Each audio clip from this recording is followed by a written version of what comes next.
இன்றே டவுன்லோட் செய்து உங்கள் ஃபேவரட் ஷோக்களை என்ஜாய் பண்ணுங்க.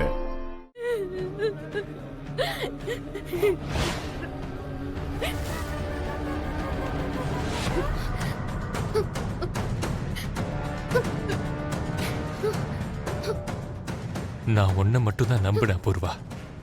அந்த கேபி உன்னை பத்தி பல தடவை என்னென்னமோ சொல்லியும் நான் கேட்காம உன்னை மட்டும்தான் நம்பினேன்.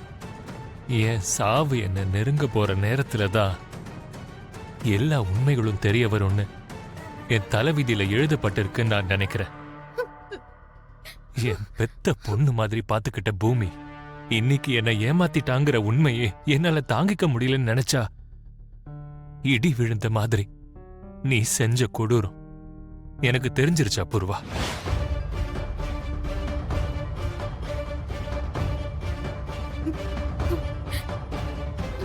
என்னோட உயிரா நினைச்ச சோபா சந்திராவ நீ கொன்னுட்ட.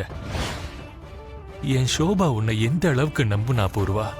உன் மேல எவ்வளவு பாசமா இருந்தா, அப்படி இருந்து கொன்னுட்டியே. நீ கேட்டிருந்தனா அவளோட மொத்த சொத்தையும் உனக்கு எழுதி வச்சிருப்பாளே பூர்வா.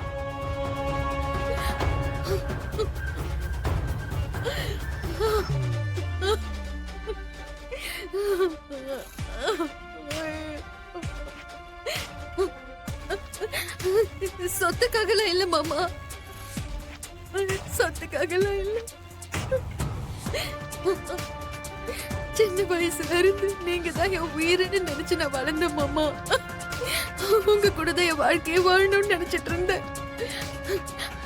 அப்படி இருக்கும்போது அவ யாரும் நடுவுல வந்து உங்களை அவளுக்கு சொந்தமாக்கிக்கணும்னு நினைச்சா எனக்கு எப்படி இருக்கும் சொல்லுங்க?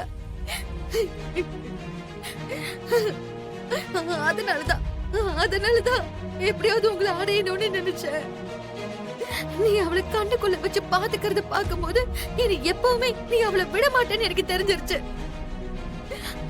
ஆனா என் உயிரா நினைச்ச நீ எனக்கு வேணும். நீ எனக்கு வேணும்னா அவ சாகணும். அதனாலதான் மாமா, அதனாலதான் நான் அவளை கொன்னுட்டேன். அதனாலதான் நான் அவளை கொலை பண்ண. சொத்துக்காக தான் கொல்லல மாமா, உன் மேல வச்சிருந்த காதலுக்காக தான் கொன்னேன்.